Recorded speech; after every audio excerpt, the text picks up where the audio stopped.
From Yale's point of view, this enterprise is very consistent with our historical tradition. And that's one of the things that makes it so exciting. Yale was a pioneer in establishing the concept of liberal education in the United States. Yale has a history of innovation in liberal education and in spreading it elsewhere. Now, nearly 200 years later, we have another opportunity. And we have an opportunity to take this idea in a modern form, and in a form adapted to Asia and made appropriate for Asia. Students are going to grow up in a world that's highly interconnected, that's totally interdependent.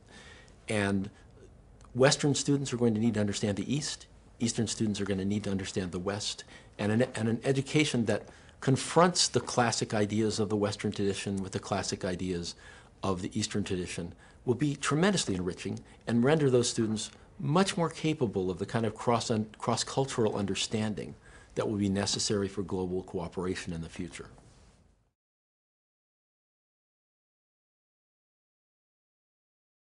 Well, we think NUS is going to be a fantastic partner for us at Yale.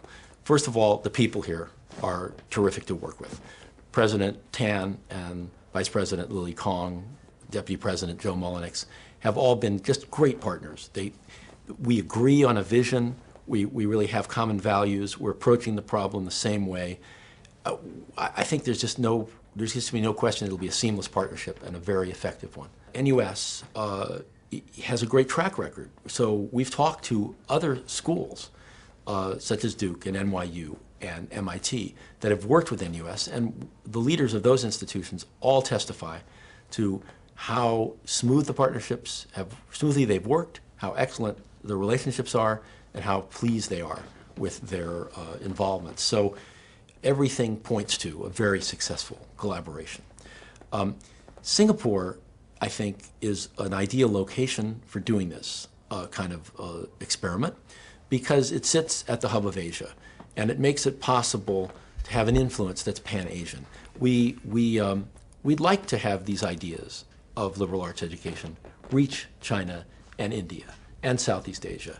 And by locating in Singapore, where students would be drawn from all of those places, I think it creates an opportunity for that kind of influence to take place. If we were to locate in India or in China, we might have impact on those nations, but probably much less likely to have impact on the entire region.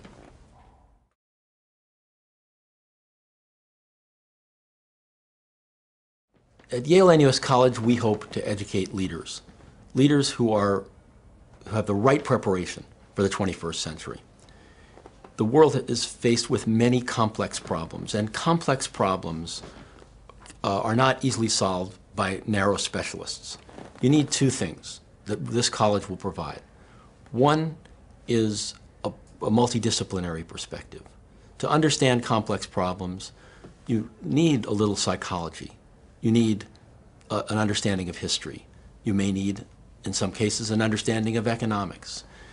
And to be a good citizen in the 21st century, you need to have some knowledge of science and technology. A liberal arts education gives people exposure to all of those fields. Second, we're going to need understanding that crosses borders. The world is highly interdependent, and most organizations, both private organizations and public organizations, are going to need leaders who have the capacity for cross-cultural understanding. By having a liberal arts education that draws the best ideas from Eastern and Western perspectives, I think we will prepare people well for leadership. I really believe that to solve the complex problems that will make the world a better place, we need not narrow specialists, but broadly educated people.